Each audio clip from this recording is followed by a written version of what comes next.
శ్రీవారి మెట్టు వద్ద ఇచ్చే దివ్య దర్శనం టోకెన్ల జారీ కౌంటర్లను తాత్కాలికంగా అలిపిరిలోని భూదేవి కాంప్లెక్స్ కు మార్చాలని టీటీడీ నిర్ణయించింది.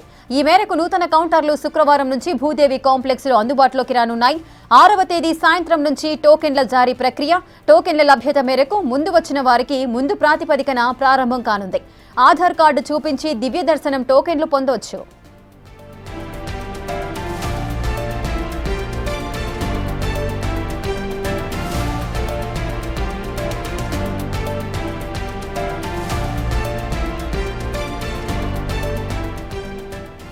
రైట్, శ్రీవారి మెట్టు వద్ద ఇచ్చే దివ్య దర్శనం టోకెన్ల జారీ కౌంటర్లను తాత్కాలికంగా అలిపిరిలోని భూదేవి కాంప్లెక్స్ కు మార్చాలంటూ కూడా టీటీడీ నిర్ణయించింది. దీనికి సంబంధించిన పూర్తి డీటెయిల్స్ మా ప్రతినిధి దామోదర్ అందిస్తారు. దామోదర్, దివ్య దర్శనానికి సంబంధించిన టోకెట్ల జారీ కౌంటర్లను మార్చడానికి గల కారణాలేంటి?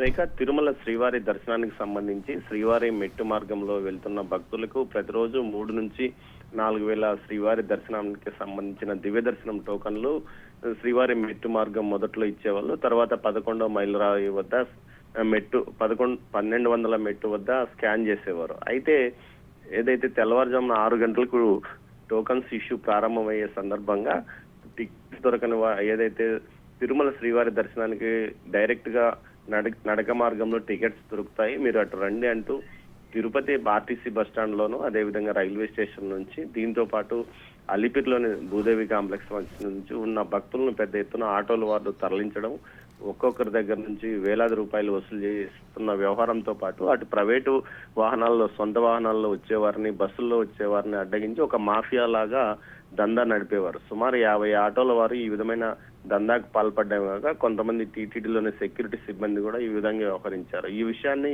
పలుమార్లు బిగ్ టీవీ కథనాలు ప్రసారం చేసింది. దీనికి స్పందించిన టీటీడీ ఉన్నతాధికారులు ఈ విషయం మీద కొంత మార్పులు చేయడానికి ప్రయత్నించారు. అందులో భాగంగానే భూదేవి కాంప్లెక్స్ వద్ద నుంచి శుక్రవారం ఈ టోకన్ల ఇష్యూని ఇస్తున్నారు. అయితే దివ్య దర్శనం టోకన్లు శుక్రవారం ఇక్కడ తీసుకున్న తర్వాత శనివారం ఉదయం వారు అక్కడ 6 గంటల నుంచి ఏదైతే శ్రీవారి మెట్టు మార్గం తెరవబడుతుంది, 1200 మైళ్ళు మెట్టు వద్ద మాత్రం స్కాన్ చేసుకున్న తర్వాతనే వారి దర్శనానికి అనుమతిస్తారు.